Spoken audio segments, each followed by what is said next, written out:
আমার প্রতিপক্ষকে আমি দলের হয়ে আক্রমণ করব।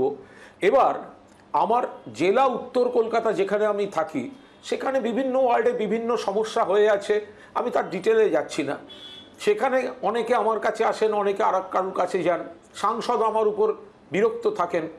উত্তর কলকাতায় ব্রিগেড চলো মিটিং হচ্ছে, দলের সাধারণ সম্পাদককে খবরই দেয়া হচ্ছে না, আমার লোক মুখে শুনতে হচ্ছে যে উত্তর কলকাতায় মিটিং হচ্ছে। এই সাধারণ সম্পাদকের কোনো ভ্যালু আছে? ধরুন পূর্ব মেদিনীপুর কাঁথি বা তমলুক, আমায় যখন বলা হয়েছে জায়গাটা দেখো, নন্দীগ্রামে কিছুদিন আগে বিজেপির লোকেরা আমাদের ক্যাম্প ভেঙে দিয়েছে, আমি দৌড়ে গেছি, আমি থানা ঘেরাও করে থানার সামনে বসছিলাম, বা আমি কর্তব্য করেছি দলের একজন সৈনিক হিসাবে। কিন্তু আমাকে যখন দেখি যে সেই মেদিনীপুরে যখন সাংগঠনিক বৈঠক হচ্ছে ব্রিগেড চলো, সেখানে আমাকে মেদিনীপুর থেকে ফোন পেয়ে শুনতে হয় যে কুণালদা আপনি আসছেন না, আপনি জানেন না। আমি তাদের কিভাবে বলবো যে আমি জানি না, যাওয়ার কোনো প্রশ্নই নেই। তো ফলে পাপিয়া একদিকে আমি অপ্রিয় হচ্ছি আমার ঘনিষ্ঠ, প্লাস এমন কিছু কিছু ইস্যু আসছে দলের মুখপাত্র হিসেবে আমি ডিফেন্ড করছি যেখানে আমার বিবেকের কাছে আমি স্পষ্ট নই। আমার বন্ধুরা, আমার চারপাশ, তারা আমাকে বলছে এটা একটু অ্যাভয়েড করতে পারলে না, এটা ওইভাবে না বললেই ভালো হতো। ফলে এই জটিলতাটা আমার আর ভালো লাগছে না।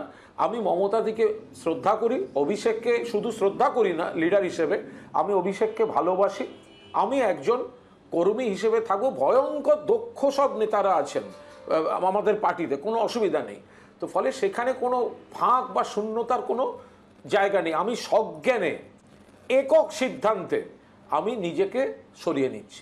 আমার বক্তব্য হচ্ছে সুদীপবাবুর সঙ্গে কিন্তু আমার কোনো সমস্যা নেই, সুদীপদার সঙ্গে আমার কোনো সমস্যা নেই।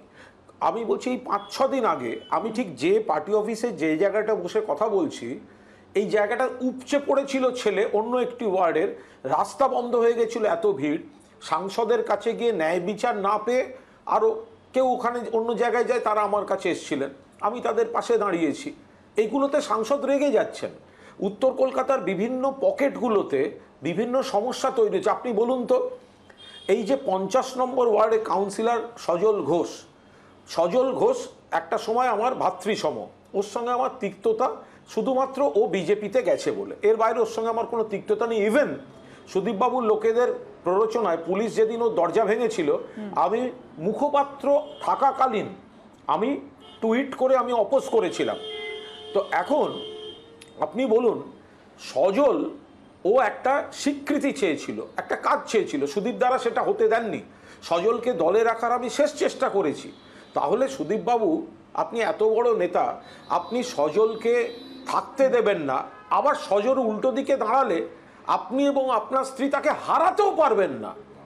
তাহলে এই প্রবলেমগুলো বিভিন্ন ওয়ার্ডে এরা করে রাখছেন। এবং সুদীপদা শেষ পর্যন্ত পার্টি নেতৃত্ব সুদীপদাকেই ক্যান্ডিডেট করবেন, জেলা সভাপতি হবেন। ফলে এইটা আমার ব্যক্তিগত সমস্যা নয়, সুদীপদার সঙ্গে আমার কোনো সমস্যা নেই, বৌদির সঙ্গে আমার কোনো সমস্যা নেই। কিন্তু চারপাশের সমস্যাগুলো যখন আসে এবং সেই রেষারেষিতে সুদীপদা জেলার বৈঠক করছেন, তা আমাকে ডাকলেন না, তাতে আমার একটা বৈঠকে ডাকা বা না ডাকায় কোনো সিদ্ধান্ত এসে যায় না। কিন্তু সেই না ডাকার পেছনে জেলা জুড়ে থাকা কারণগুলো হচ্ছে আসল কারণ।